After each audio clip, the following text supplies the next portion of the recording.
ఎఫెసీ 4:22. ఎఫెసీ 4:22.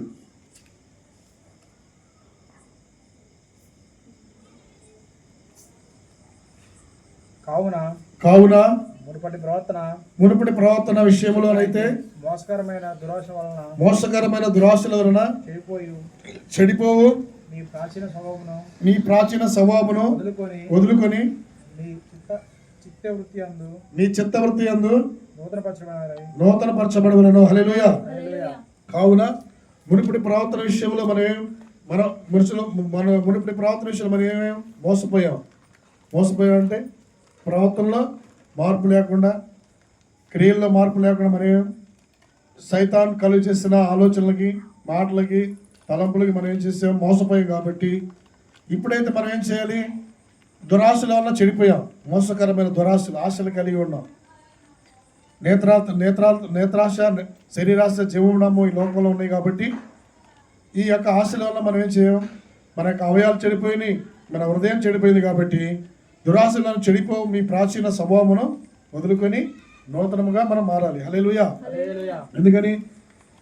పాత సంవత్సరాన్ని మనం వదులుకోవాలి. ఇప్పుడు ఏమంటున్నాడు? నీ ప్రాచీన స్వభావమును విడిచిపెట్టి నవీన స్వభావమును మనం ఏం చేయాలి? ధరించుకోవాలి. హల్లెలూయా. మనం నూతన సంవత్సరాన్ని కొత్త బట్టలు ఎలా కట్టుకుంటాం?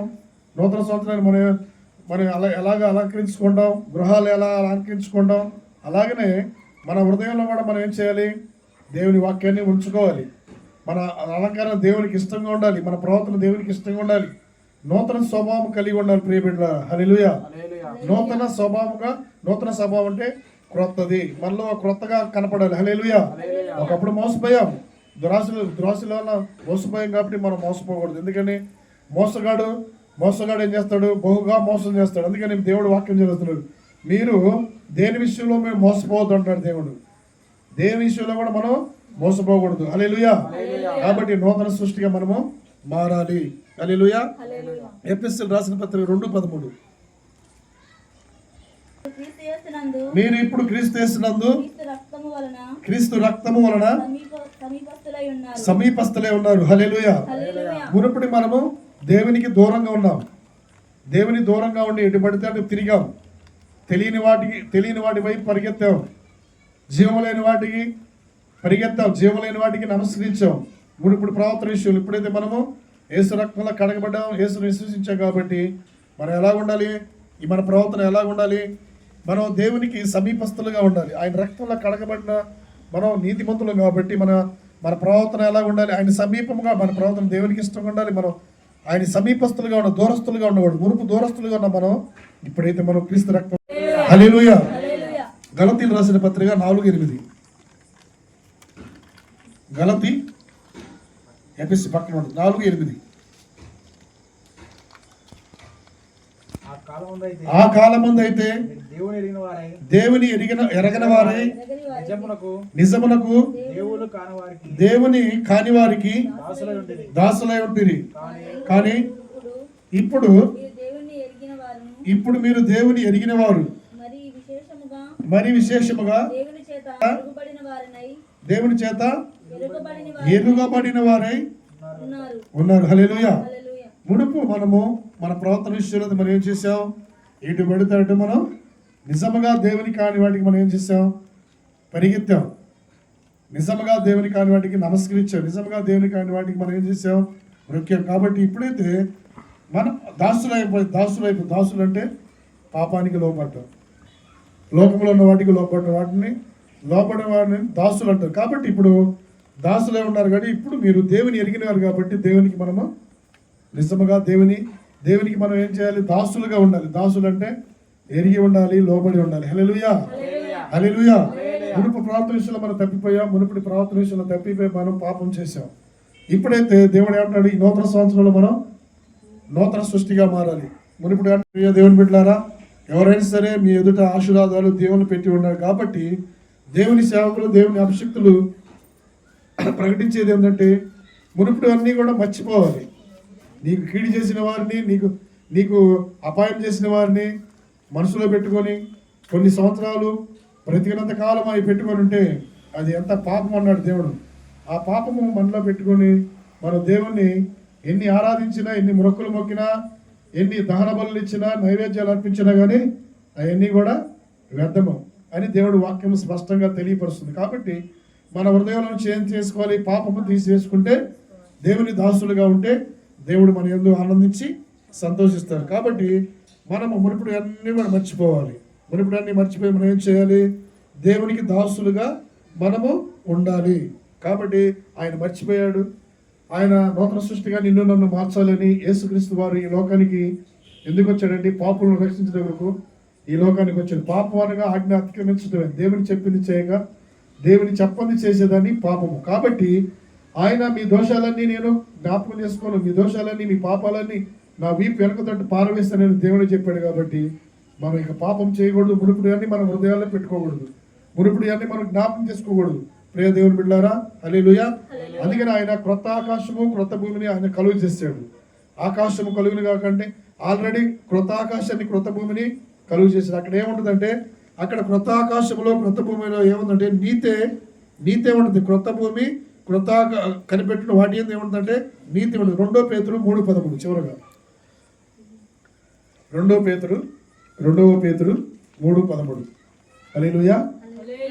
దేవుడు ఆయనను తన వాగ్దానాన్ని బట్టి క్రొత్త ఆకాశము కొరకును కొత్త భూమి కొరకును మనము కనిపెట్టుచున్నాము. వాటి యందు నీతియే నివసించును. హల్లెలూయా. మనం నీతి తప్పి నడుచుకున్నాం. 2024 సంవత్సరం దాకా మనం నీతి తప్పి నడుచుకున్నాం. పాపంలో లోకంలో పడిపోయాం, శరీరానుసారంగా ప్రవర్తించాం, శరీరానుసారంగా మాట్లాడాం. అయితే ఈ 2025 సంవత్సరం దేవుడు నీ ఎదుట ఆశీర్వాద సంవత్సరం పెట్టాడు. కాబట్టి ఆశీర్వాద సంవత్సరం ఇది 2025 సంవత్సరం. అందరికీ, సర్వ సృష్టికి అందరికీ కూడా ఆశీర్వాద సంవత్సరం. కాబట్టి నువ్వు ఆశీర్వాదకరంగా ఉండాలి, నువ్వు దీవెనకరంగా ఉండాలి, నువ్వు మేలుకరంగా ఉండాలి. అంతేగాని తలనొప్పిగాను ఎవరికి బాధకరంగా మనం ఎవరు ఉండకూడదు. ప్రియ బిడ్డ, హల్లెలూయా. మునుపుడు అన్నీ మనం ఏం చేయాలి? వీపు వెనక తట్టు మనం పారవేయాలి. దేవుడే పారేసాడు కాబట్టి మనం కూడా వీపు వెనక తట్టు పారు. అందుకని మీ పాపాలన్నీ కూడా నేను అగాధ సముద్రంలో పారవేస్తాను అన్నాడు. మనం కూడా ఏం చేయాలి? పారవేయాలి. వాటిని మనం జ్ఞాపకం ఉంచుకోకూడదు. అందుకనే క్రొత్త ఆకాశము క్రొత్త భూమి నీ కొరకు నా కొరకు ఆయన ఆల్రెడీ సిద్ధపరిచాడు. ఆయన 1000 కొలది దేవదూతలు వచ్చినప్పుడు ఆ క్రొత్త ఆకాశము క్రొత్త భూమిలో ఏమి నివసించిందంటే, ఈ లోకంలో ఏముంది? ఈ లోకంలో శరీరాశ, నేత్రాశ, జీవపుటము. ఒకరేందు ఒకరు ప్రేమ లేదు, ఒకరేందు కనికరం లేదు, దయ లేదు, తల్లిదండ్రుల పట్ల ప్రేమ లేదు, పిల్లల పట్ల తల్లిదండ్రుల ప్రేమ లేదు. ఈ రోజుల్లో అనేక విభేదాలు కలుగజేస్తున్నాడు సైతాను గాడు. ఆ సైతాను గాడి యొక్క ఆలోచనలన్నీ ఏం చేయాలి? లయపరచబడాలని మనం కూడా ప్రార్థన చేయాలని కొరకు. హల్లెలూయా. కుటుంబాల్లో అసమాధానం, భార్య భర్తల మధ్య అసమాధానం, పిల్లల మధ్య, తల్లిదండ్రుల మధ్య అసమాధానం కలుగజేస్తున్న సైతాను యేసు నామములో మనం ఎప్పటికప్పుడు గద్దించాలి. గద్దించినప్పుడు వాడు పారిపోతాడు. హల్లెలూయా. కాబట్టి ఈ 2025 సంవత్సరం ప్రియ బిడ్డ, ఎవరైనా సరే నీకు ఆశీర్వాదం సంవత్సరము. ఇది మర్చిపోవద్దు. నేను దీవించాలని దేవుడు నీ ఎదుటి పెట్టాడు. కాబట్టి నువ్వు మునుపుడు అన్నీ మర్చిపోయి పాతవి గతించి క్రొత్తగా మారాలి, నూతన సృష్టిగా మారాలి. మన మాటల్లోని, మన ప్రవర్తనలో, మన ఆలోచనలే కానీ మన అన్నీ కూడా ఎలా ఉండాలి? ప్రవర్తనలో కూడా నూతన సృష్టిగా ఉండాలి. దేవుని తెలుసుకొని దేవుని తెలియనట్టుగా నటిస్తే అది నటన జీవితం. కాబట్టి వేషధారులు ఏం చేస్తాడంటే దేవుడు అగ్నిగుండంలో వేస్తాడు. కాబట్టి వేషధారంగా ప్రవర్తించకూడదు. గొప్ప దేవుని కలిగి ఎంత గొప్ప రక్షణ ఇచ్చాడు దేవుడు. మనము ఎంత భయం కలిగి ఉండాలి తెలిసే రక్షణ తీసుకొని. కాబట్టి మనము అన్నిలు దేవుని ఎరిగిన వారి అంటే మనం దేవుని ఎరిగిన వారు ఏం చేయాలి? వారికి మనం దేవుని స్వార్థను ప్రకటించబడాలి, దేవుని తెలియపరచబడాలి. హల్లెలూయా. కాబట్టి మనము దేవుడు ఏమంటున్నాడు? మునుపు అన్నీ నేను మర్చిపోయాను, పాతవన్నీ నేను తీసివేశాను, మీరు కూడా తీసివేసుకోవాలి. తీసివేసుకుంటే మీ కుటుంబాలు, మీరు క్షేమము, పిల్లల క్షేమము అని దేవుడు ఈ సాయంకాలం పూట దేవుడు వాక్యం సెలవిస్తున్నాడు. దేవుడు ఈ వాక్యము దీవించి ఆశీర్వదించును గాక. హల్లెలూయా. చివరగా ఒక వాక్యం చెప్పుకొని మనం ముగిద్దాం. తీతు రాసిన పత్రిక 3:3.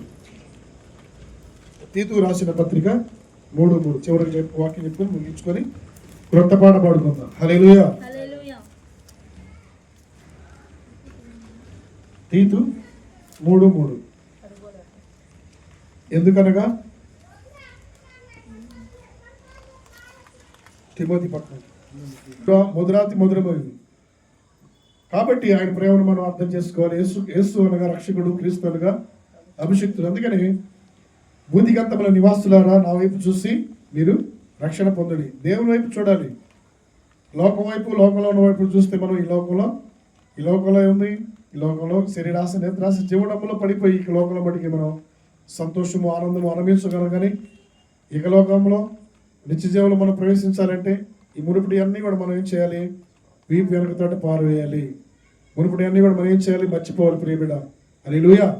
కాబట్టి దేవుడే మర్చిపోతే మనం మర్చిపోకుండా మనం కూడా మర్చిపోదాం. దేవుని దాసులు అవుదాం. అయ్యా నన్ను క్షమించయ్యా, అయ్యా నేను బాధపరిచి ఉంటే, మోసపరిచి ఉంటే, అయ్యా భ్రష్ట మనసు కలిగిన ఆయన మాట్లాడి ఉంటే, కీడి చేసి ఉంటే నాయన, అపాయాలు తలిపెట్టి ఉంటే నాయన, కొండలు చెప్పి ఉంటే నాయన, మునుపు విషయంలో మేము దురాశల వల్ల మోసపోతే నాయన మమ్మల్ని క్షమించమని అడుగుదాం. అయ్యా నూతన సృష్టిగా నన్ను మార్చయ్యా, నాలో నూతనత్వము కలగాలి, నవీన స్వభావం నాలో ఉండాలి అని ప్రార్థన చేసుకుని తలలో ఉంచండి. హల్లెలూయా.